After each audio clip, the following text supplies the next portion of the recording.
중심 잡힌 시선, 사람을 생각하는 따뜻한 가치로 함께합니다. 황보선의 출발 새아침.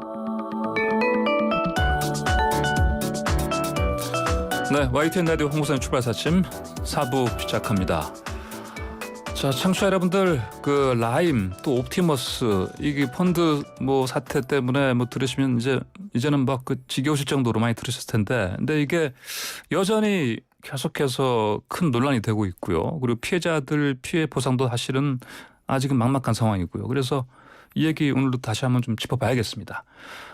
구자령 변호사 나오셨습니다. 안녕하십니까? 네, 안녕하세요. 구자령 변호사입니다. 예, 먼저 이게 청취자분들 자꾸 들으셔도 좀 헷갈리는 이게 사안이에요. 사실. 네. 그렇죠. 옵티머스와 라임. 먼저 옵티머스부터 좀 짚고 넘어가죠. 간단히 좀 정리해 볼까요? 네, 옵티머스는 일단 업력은 좀 되는데 이게 본격적으로 문제가 된 상품은 2017년 12월부터 운용돼서 판매된 상품이 지금 이제 사고가 터진 거고요. 예.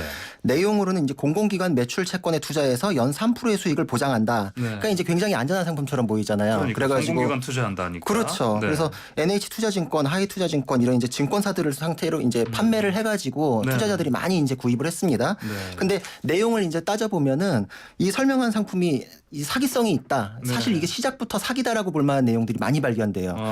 네. 일단 공공기관 매출 채권이라는 게 공기업 관공서가 거래하는 기업체가 네. 매출로 갖고 있는 채권을 네. 미리 이제 할인된 가격으로 샀다가 만기가 도래했을 때 원리금 이제 그럴듯해 보이잖아요. 채권 할인 네, 네. 땅이라고도 표현하는데 네, 네. 근데 이게 국가계약법을 보면은 국가기관이 이게 지금 안전하다, 그 탄탄한 상품이다라고 평가한 게 국가기관 상대로 한 채권이다라는 거잖아요. 예, 예. 근데 정작 그렇게 탄탄한 국가기관이 네. 대금 지급을 미룰 이유가 별로 없잖아요. 그럼요. 그러니까 이 사기업체가 이런 채권을 갖고 있을 때 이런 상품이 만들어진 적이 이 사건 이전에 없었습니다. 네. 그러니까 이게 처음부터 첫 단추부터도 좀 이상하고 네. 그래서 이거 내용을 쭉 따라가 보니까 예. 이 실상으로는 옵티머스에서 이 상품 광고한 대로 이 사용한 적이 한 번도 없는 거예요. 공공기관 매출 채권에 투자한 적이 한 번도 없고 예. 정작 보니까 이상한 회사에 자금을 돌려가지고 네. 결국은 위험 자산에 투자했는데 그게 다 손실이 나면서 결국은 환매 중단이 됐고 네. 그래서 지금 5,600억 정도가 지금 손실이 이제 예상이 되는 상황입니다. 그러면 이제 옵티머스는 이제 간단히 규정하면 시작부터 사기다. 그렇죠. 네. 이거 불안전 판매라는 얘기 많이 들으셨을 텐데 예전에 문제가 됐던 거는 보통 불안전 판매는 알맹이가 있고 예. 여기에 이제 뭐 허위 내용을 추가하거나 중요한 내용을 빼거나 이래서 판매에 대해서 절대로 된 설명이 좀 부족했다 이런 건데 이거는 옵티머스는 아예 설명한 알맹이 자체가 가짜니까 이거 예. 시작부터 사기다라고 하는 거가 좀 더 가깝습니다. 그게 맞을 것 같습니다. 그러니까요. 그러면 이제 이런 사기성이 농후한 이제 펀드인데 예. 이거를 문제는 이게 이제 그 예전에는 이런 펀드에 어떤 청약해서 네. 들어갈 수 있는 경우가 네. 일정 금액 이상 자산을 갖춘 사람만 들어갈 수 있지 않습니까? 그렇죠. 회사에서도 이제 옛날에 예, 기준이 예. 좀 높았는데 운영할 수 있는 기준도 많이 낮아졌었고 예. 규제가 예전부터 풀렸는데 네. 이것을 활용해 가지고 저는 솔직히 이게 지금 작전을 예. 짠 설계자, 주범, 전주 뭐 이런 거 결합이 돼 가지고 예. 이런 법적인 이런 제도 이제 제재가 완화되는 상황을 한번 이용해 보자. 네네. 이제 아주 조직적으로 들어간 범죄 아닌가 이런 네. 생각을 합니다. 그러면 이거는 이제 감독 당국에서도 네. 이렇게 완화했을 경우에는 이런 식으로 문제가 불거질 수 있다는 걸 이거는 조금이라도 전문가라면 그렇죠. 예상할 수 있는 거 아니겠습니까? 그렇죠. 이거는 그래서 예. 제가 보기에도 어떻게 이게 이렇게 쉽게 넘어갔나. 네네. 그래서 이게 지금 정관계 로비까지 지금 이어지고 있는데 네. 금융사 뭐 이렇게 해가지고 나올 부분이 더 많지 않을까 이런 생각이 듭니다. 그래요. 일단은 우리가 내부 문건들 얘기하는데 이제 어떻습니까? 내부 문건을 보면은 거기에 또 정관계 인사들 거론되고 있고 그렇지 않습니까? 예, 맞습니다. 예. 일단 문건이 지금 2개가 발견됐는데 하자 치유, 펀드 하자 치유 관련 이런 문건이 하나 있고 네. 회의 주제 이런 문건이 있는데 하나는 이제 옵티머스 김재현 대표가 직접 이제 작성한 걸로 알려져 있거든요. 예. 여기에 보면 이제 일단 언론에 벌써 실명이 나왔으니까 최동욱 전 검찰총장, 예. 이현재 전 경제부총리 이런 이제 고위급 정관계 인사들이 요 지금 펀드 운영과 이제 예. 해결에 개입을 했다. 네네. 이현재 전 부총리 소개로 최동욱 총장을 소개받아가지고 형사 사건을 해결하려고 했다. 예. 그리고 최동욱 총장이 그 사업에 이제 관련된 지역의 이제 자치단체장 이재명 지사를 만났다. 네네. 물론 이제 이재명 지사는 네. 옵티머스 얘기 전혀 없었다라고 네네네. 부인을 하고 있고요. 예. 그리고 또 다른 문건은 지금 그 같이 구속된 윤석호 변호사라고 네네. 그 사람이 작성한 걸로 알려져 있는데 여기에는 이제 조직적으로 증거를 은폐하고 이거를 이제 주범 바꿔치기라 그래서 윤 변호사가 자기가 전면에 나서서 주범 행세를 할 테니 예. 그 과정에서 생활비나 이런 걸로 나를 좀 서포트를 해주고 나중에 지원해라. 예, 그리고 그 상황에서 펀드를 오히려 더 운용해가지고 이 사태를 적당히 해결해가지고 나는 네. 이제 뭐 집행유예 정도 나오게끔 만들어달라. 이제 완전 그 범행 이후 정황도 굉장히 안 좋습니다. 이거는. 그러니까 또 윤 변호사의 또 부인도 문제가 있고요. 그러니까요. 제가 두 분 다 찾아봤는데 저보다 이제 연수원 기수는 후배더라고요. 아, 그래요? 예, 근데 네. 좀 휴민트 가동해서 알아봤는데 그렇게 눈에 띄는 분들은 아니었다 그러던데 이런 일 그러니까 주변 사람이 깜짝 놀라더라고요 지금. 아, 그래요. 네. 보면은 원래 그렇습니다. 그 뭐 예. 사기 경찰 이제 특히 사기 사건을 주로 다루는 이제 경찰들 얘기를 들어봐도 네. 이 막상 검거를 해보면 네. 이 사기범들 그렇죠. 그 모양새가 그렇죠. 예, 아주 평범하고 착해 보이는 경우도 많다고요. 설마 이 사람이 설마 이 이 정도 사람이. 생각이 안 들면 예. 사기가 성립이 안 되겠죠. 그러니까요. 예. 자, 이해 안 가는 부분들이 참 많습니다만 뭐 중요한 건 결국은 이게 이제 피해자들이 워낙 많다는 거. 그렇죠. 그렇지 않습니까?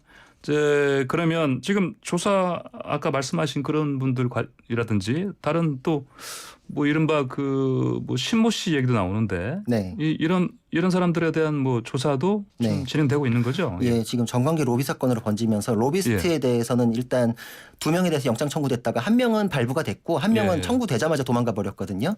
근데 아. 로비스트 1명 지금 6일 구속됐는데 예, 그 사람에 예. 대해서 이제 고강도 조사가 벌어지고 있고요. 그 네. 사람이 지금 내가 어떤 사람에 대해서 어떻게 로비를 했다라는 내용이 구체적으로 지금 진술이 나오고 있다고 예, 지금 예. 확인이 되고 있습니다. 아, 이게 예. 지금 이제 권력형 게이트다 이렇게 얘기가 나오는데 로비한 사람이 네. 진술했으면 이제 징검다리가 이제 하나 껴진 거거든요. 네네. 그러면 이제 그거를 근거로 해서 이제 부합하는 증거들을 찾아본 다음에 네네. 로비 대상자로 이제 지목된 사람들, 정관계 인사들이 예. 이제 소환되는 이제 과정을 거칠 겁니다.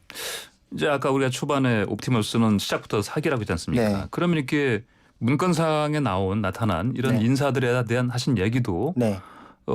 결국은 이것도 사실은 네. 많은 분이 거짓이 섞일 수 있을 수 있다 이런 얘기도 있어요. 그렇죠. 예. 그래서 지금 뭐 폭로전 나오고 뭐 문건들에 대해서도 네네. 유리한 대로 이제 정치권에서도 굉장히 민감하니까 네네. 선택적 폭로 아니냐, 선택적 수사를 하고 있는 거 아니냐, 뭐 선택적이란 말이 굉장히 많이 나오는데 네. 원래 사실 제가 사건 많이 해도 이런 폭로전이나 이런 것들 굉장히 많습니다. 네, 사실 예. 이제 언론 보도가 많이 나오니까 이게 유달리 뭐 그래 보이는 것 같은데 네네. 원래 많고요. 예. 이 사람에 대해서 어떤 사람은 진실만 말하느냐, 어떤 네. 사람은 거짓말만 말하느냐, 둘 다 우리 상식적으로 말이 안 되잖아요. 네. 보통 다 거짓말을 섞어가지고 하기 때문에 네네. 그거를 가리는 게 수사기 때문에 이건 본질적으로 다 과정에 있습니다. 네네. 그러니까 뭐 거기 휘둘릴 게 아니고 예. 이거는 몸통이 워낙에 거대하기 때문에 그거는 그냥 꼬리에 꼬리다 이렇게 네. 보셔도 무방합니다. 네. 자, 그러면 이제 또 이런 또 보도가 나왔는데 이낙연 이제 민주당 네. 대표 서울 사무실에 뭐 소파 같은 그 이런 것들 1,000만 원 상당 가구 집기 제공했다 이런 얘기도 나왔지 그렇죠. 않습니까? 이건 그렇죠. 무슨 얘기예요? 이게 지금 아까 얘기했던 그 구속된 예, 예. 로비스트가 예. 그 조사 과정에서 이 진술을 했습니다. 그래가지고 예. 옵티머스 대표의 지시를 받아가지고 내가 1,000만 원치 가구를 이렇게 사가지고서 이낙연 네. 대표 사무실에 줬다. 어. 근데 이게 지금 얼마 전에 나왔던 복합기 사건이랑 또 별개입니다. 예, 그러니까. 예. 근데 복합비에 대해서는 이제 실무자가 명의 네. 이전 처리를 하는 과정에서 실수가 있었다라고 네네. 이제 해명을 했었는데 예. 그거에 대해서도 석연치 않은 과정에서 이 얘기가 나오니까 지금 이낙연 대표 쪽에서는 굉장히 이제 좀 당황스러워하는 모습도 좀 보이고 일단은 지금 예. 그 복합기 때 전수조사를 했는데 절대 그 이후로는 아무것도 없다라고 해서 이것도 지금 명시적으로 부인을 한 상태입니다. 네. 자, 이번엔 저기로 넘어가죠. 또 라임. 네. 예. 자, 옵티머스는 시작부터 사기였다. 아까 네. 얘기할 수 있었고. 라임 사태 이것도 좀 간단히 좀 정리 좀 해주십시오. 라임은 네. 오히려 이제 금액은 훨씬 큽니다. 이게 조금 더 네. 앞서 있고요. 네. 라임은 이제 국내 최대 헤지 펀드였는데 이게 지금 그 작년 7월 정도부터 이게 수익률 조작하는 거 아니냐 이게 지금 제대로 네네. 굴러가는 거냐에 대한 의문이 있다가 예. 얼마 안 돼서 10월 달에 결국은 손들어 버려 이거 환매 중단 네네. 이거 돌려줄 돈이 없다. 이게 사실 펀드사에서는 환매 중단이라는 건 거의 파산이나 마찬가지거든요. 네네. 이게 지금 내부를 그래서 이게 왜 이런 일이 벌어졌냐고 까보니까 네. 뭐 안에서의 그 운용이 폰지 사기, 뭐 수익률 조작, 불안전 판매 이게 지금 다 결합돼 있습니다. 네. 굉장히 이제 문제가 돼 있어서 지금 피해액이 지금 1조 6천억 원 상당. 이게 지금 굉장히 이거는 상상을 초월하는 금액입니다. 네. 아하. 자, 뭐 저희가 지금 옵티머스하고 라임 관련해서 지금 얘기를 나누고 있는데 뭐 지금 그 이를테면 뭐 이제 기소된 피고인이라든지 네. 뭐 아니면 저 관련자들 아니면 또 이제 아직은 그 피의 사실이 입증되지 않은 분들에 대한 얘기 사실은 여러 가지로 이제 의혹들이 나오고 있고요. 그래서 네. 아직 일부 부분에 대해서는 저희가 네. 이게 사실이다 아직은 얘기할 수 있는 단계는 아니고요. 아직까지는 의혹 단계라는 거 이런 점 다시 한번 청취자분들께 말씀드리고 얘기 계속하겠습니다.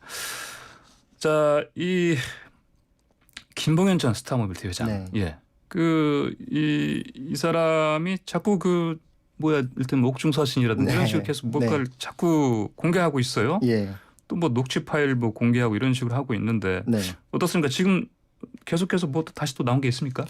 어제도 기사가 나왔는데 일단 김봉현이 누구야 이럴 수도 있거든요. 예, 이 예. 김봉현은 지금 네네. 스타모빌리티 전 회장이었는데 예. 이 사태의 쩐주다, 실제 몸통이다라고 지금 지목을 받아가지고 예, 예, 수사 예. 대상이 되고 있는데 일단 뭐 본인은 또 나는 깃털이다, 몸통은 따로 있다라고 부인을 하고 있지만 네. 지금 현재 확인된 위치는 그렇습니다. 이 사람이 지금 폭로전을 계속해가지고 뭐 강기정 그러니까요. 수석에 대해서 이강세를 통해가지고 뭐 돈을 5천만 원을 전달했다. 물론 그건 좀 들어갔어요 지금. 그렇죠. 그래서 예, 수사가 지금 예. 되고 있고 강기정 수석 같은 경우에는 이거 네. 명예훼손이나 위증이다라고 해가지고 고소장도 지금 제출을 했고요. 네네. 근데 이 이후에 사실 폭로가 쭉 이어졌습니다. 예. 근데 그때부터는 사실 좀 오락가락하는 면이 좀 있었거든요. 네. 근데 그러다가 어제는 지금 어떤 시사저널에서 기사가 하나 다시 나왔는데 네. 체포 전에 통화한 녹취가 예. 이제 확인이 됐다라고 하면서 이건 이제 지금 옥중서신이나 이런 건 지금 의도에 의해 가지고 터트리는 거다라고 이제 볼 수도 있지만 네. 그 전에는 사실 그런 상황이 아니었는데 대화를 나눈 부분은 이게 날 것 그대로 아니냐라고 해가지고 더 파문이 일고 있습니다. 여기도 지금 정관계 인사에 대한 내용들이 굉장히 많은데 예. 지금 오늘 아침에 오면서 보니까 이제 일단 김봉현 씨는 나 그거 아니다. 일단 녹취 자체에 대해서 지금 부인을 하고 있는데 요거는 네네. 뭐 통화 기록이나 이렇게 매칭시켜 보면 금방 확인될 내용일 겁니다. 예. 자, 이거 뭐 계속 얘기 나눌수록 이것저것 복잡해지는데 자, 제일 중요한 것 중에 하나가 결국 이제 이게 라임과 옵티머스 사태 수많은 피해자들이 발생했는데 금융감독원이 이 구제하기 위한 어떤 법리 검토 착수했다고 들었습니다. 맞습니까? 네, 예. 맞습니다. 예. 지금 법리 검토를 해가지고서 뭐 방법을 네. 여러 가지로 찾고 있는데 네, 피해자가 워낙 많고 피해 규모도 너무 많고 사회적인 이제 파급력도 많고 이러니까요. 예. 근데 예전 사태에 비춰서 이제 판례나 이런 걸 분석해봤을 때 이 펀드사는 지금 다른 사례에 비해서도 위법성이 훨씬 크기 때문에 거기에 예, 예. 대해서 뭐 소송을 제기하거나 이랬을 때 승소하는 거는 그렇게 뭐 의문이 없습니다. 근데 문제는 네. 이제 거기는 자산이 없잖아요. 지금. 예, 그러니까 이겨봤자 판결문이 휴지가 원래 내 주머니에 돈이 들어와야 문제가 해결되는 건데 네네. 그래서 지금 피해 구제를 위해서는 판매에 나섰던 증권사들이 책임을 져야 되는 게 아니냐 이런 얘기가 나오는데 예. 지금 또 법리적으로 또 어려운 부분이 예전 선례를 봤을 때는 증권사는 또 별개의 회사잖아요. 예. 뭐 개인 사업체나 이렇게 개인이 이제 결정할 수 있는 부분이 아니기 때문에 경영진이 만약에 100% 우리가 먼저 배상을 해주고 네. 우리가 펀드사에 대해서 구상을 하겠다라고 했을 경우에는 이게 분명히 또 업무상 배임이다라고 해서 분명히 누군가가 고발을 할 겁니다. 예. 그럼 경영진으로서는 이게 내가 개인으로서 형사 책임을 져야 되는 거에 대해서 이게 뭐 물론 핑계가 될 수도 있고 또 이제 진짜로 이거 부담스러운 상황 법적으로는 이게 그런 전례들이 있거든요. 예, 예. 그러니까 지금 아마 증권사가 100% 내가 먼저 하겠다라고 선뜻 먼저 나서서 이게 쉽게 해결되기는 어려울 겁니다. 이래서 네. 지금 뭐 소송으로 가게 될 상황이 벌어지지 않겠나. 그럼 이제 보통 이제 한 2, 3년 걸리거든요. 그러니까요. 그럴 경우에 또 문제는 불안전 판매나 이런 데에서는 네. 물론 이거는 이제 펀드사의 그 위법성, 사기 기망성이 더 크니까 네, 예전보다는 덜 그렇겠지만 과실상계라 그래가지고 네. 좀 전액 환수가 안 될 가능성이 있습니다. 예. 깎일 가능성이 있고 이 부분이 또 이제 증권사 입장에서는 그런 부분이 있을 수 있는데 내가 전액 배상하는 게 이제 업무상 배임이다, 걱정스럽다, 안 네, 되겠다 네, 이렇게 네, 네. 얘기하는 부분이고요. 예, 참 안타깝습니다. 그러니까 이제 피해도 제대로 구제받을 수도 없고 네. 시간도 많이 걸리고 이런 상황이네요. 예, 자, 오늘 말씀 잘 들었습니다. 감사합니다. 예, 감사합니다. 네, 지금까지 구자룡 변호사였습니다.